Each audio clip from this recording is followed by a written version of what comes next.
All right, these are the answers to our second review. Start with system of equations, and we're going to solve by graphing. So we have y by itself. Here's our y-intercept of 1. So go to 1, make a dot. Slope is 2, so we're going to go up 2 over 1. Up 2 over 1. Okay, so that's our line looking like that. The other line starts at -1 and goes up 1 over 1, up 1 over 1. So we can see these lines are kind of getting further away going this way, so let's bring them backwards. Instead of going up 2 and over 1, let's go down 2 and left 1, down 2 and left 1. Do that a few times. There's that line right there. And then instead of up 1 and over 1, we'll go down 1. And we hit this point right there. So the last thing to do is just tell me what that point is. It's 2 to the left, 3 down. So it's -2, -3. Same thing here. We're going to start at 7. So 1, 2, 3, 4, 5, 6, 7. Make a dot. From that dot, we're going to go down 2 and over 3. Down 2 and over 3. Down 2 and over 3. Okay, do that a couple times so we get the hang of it there. And then for the other one, we're going to start at -4. From that point, we're going to go up 3 over 1. Up 3 over 1. Up 3 over 1. See, we hit that point right there. So that's good. We just want to get the coordinates for that. That point is 3, 1, 2, 3, 4, 5. So 3, 5. Okay. Next, we're going to solve by substitution. We find a variable that's by itself, that x right there. We're going to take what it's equal to and put it in for that x.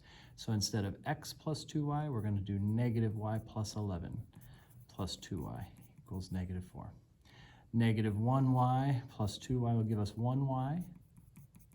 If we subtract 11, we'll get y equal to -15. So there's our y value. Let's take that -15, put it back in. So we're going to do -1 times -15, which will give us a +15 plus 11. So this will give us x equal to 26. For this one here, this y is by itself. So we're going to take 3x plus 5. We're going to put it in for y right there. So instead of 2 times y, we're going to do 2 times 3x plus 5. All right, we're going to distribute -6x plus 6x plus 10 equals -4. And what happens is these x's drop out. We get 10 equals -4. Now that's silly. 10 does not equal -4. And so this is a situation where we have no solution. What would happen is if you graph those lines, they'd be parallel. They would not intersect. And that's what happens in that. All right, then here we are solving by elimination. We're looking for a set of variables ready to cancel. You can see that we don't really have anything like that so far. So let's multiply this bottom, say, by -3. It's going to give us -3x. -3 times -2 is +6y. And -3 times -1 is a +3. Top equation stays as is. And we're going to add these together. So I did -3 so that we could add. You can do +3 and then subtract. That's up to you. But 7 plus 6 is 13y. -16 plus 3 is -13. Divide by 13, we'll get y equal to -1. So there's one of our answers. We're plugging that back in. I'm just going to go up top, and we're going to have 3x. 7 times -1 is a -7. Okay, we'll add 7. 3x equals -9. Divide by 3, we get x equal to -3. It's a similar idea here, except there is no one thing to multiply by here, so we're going to have to multiply both of these equations by something. And I'll just pick 5 and 4, although 3 and 7 would have worked just fine too. So up top, we're going to have 20x minus 15y equals -35. Everybody gets multiplied by 5. On the bottom, -20x plus 28y equals 100. Everyone gets multiplied by 4. Add these together, the x's drop out. We're going to get 13y equals 65. And if you divide by 13, you'll get y equal to 5. Now we're going to plug that back in. It doesn't matter where. I'll just go to the top here.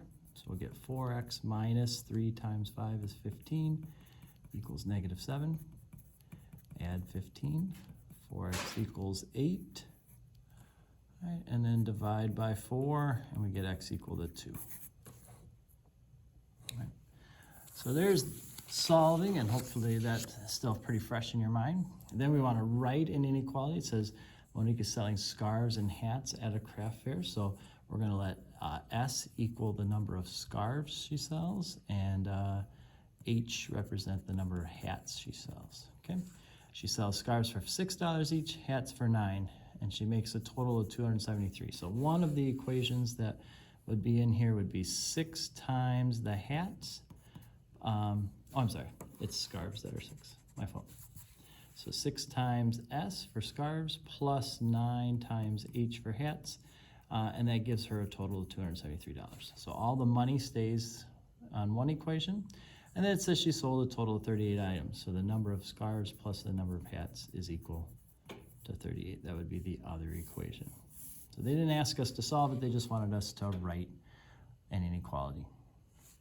For number 8, this is where we're graphing and shading. So we're going to start at +1 here.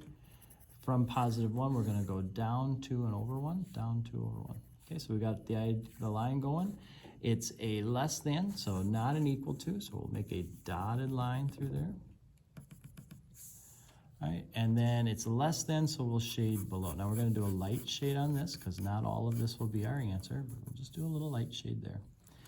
Then for this one, we're starting at -1. We're going up 1 over 1. Okay, and it's also just not an equal to, so we have to make a dotted line through there. If there was a line under it, we would make a solid line through there. It is greater than, so we're shading above. So if you kind of look at this line, we have this part here that only has this one little shade on it. This part only has one little shade on it. This part has no shade on it. But in between the lines here and here is where we have both, and so we want to darken that in. That's our final answer, that region right there where both are shaded. All right, now we're adding and subtracting polynomials. In this, we're just combining like terms. So if you have 4x squareds and you add 6x squareds, you'll have 10x squareds. -7x minus 7x will give you -14x, -7 minus 7. And 1 plus 2 will give you 3. So you're just simply combining like terms. Same thing over here. You have 7x to the thirds. There are no other x to the third, so we'll just write that down. Minus x squared. So we're going to go minus x squared on that. We have 4x minus -6. That minus negative turns that into a positive, so it's 4x plus 6x, which gives us 10x. And then -8 minus 3, give you -11. One thing you can do is distribute this and make it -x squared plus 6x minus 3. If that makes it a little easier to combine, you can do that, or you can just kind of like what I did and do it piece by piece. Now we're multiplying these together, and so in order to do that, we're going to create our box, or you can distribute. So 3x minus 4, 2x plus 9. So 2 times 3 is 6. X times x is x squared. 2 times -4 is -8. We'll have an x with that. 3 times 9 is 27. We'll have an x with that. And then 9 times -4 is -36. All right, now we can combine. We got 6x squareds. We have -8 plus 27. That's a positive 19 on the x. And then we have a -36. Same thing here. We just have to make a box that gives all three 2x squared minus 2x and plus 7. And then -3x and 4. All right, -3 times 2 is -6. X times x squared would be x to the third. -3 times -2 is positive 6. X times x is x squared. -3 times 7 is -21, and we have an x. Okay. 4 times 2 is 8, and then we have this x squared. 4 times -2 is -8. We have this x. 4 times 7 is 28. All right, let's put our stuff together. We have -6x to the third. 6x squared plus 8x squared is 14x squared. -21 minus 8 is -29 on the x, and then you have a 28 there. All right, now we're ready to factor, and then for these first couple, we're going to try to pull anything that they have in common out front. So you see we have 20, 14, and 18. All of those are divisible by 2, so we're going to pull a 2 out there. I have 5 A's here, 1 A here, 2 A's here. We can pull 1 A out of everybody. This would be done, so we can't go more than 1 because the middle term doesn't have more than that to give us. There are 2 B's here, 3 B's here, 4 B's here, so we can take 2 B's away from everybody, and then the first one would be done giving those out. Okay, so that establishes what we're pulling out front.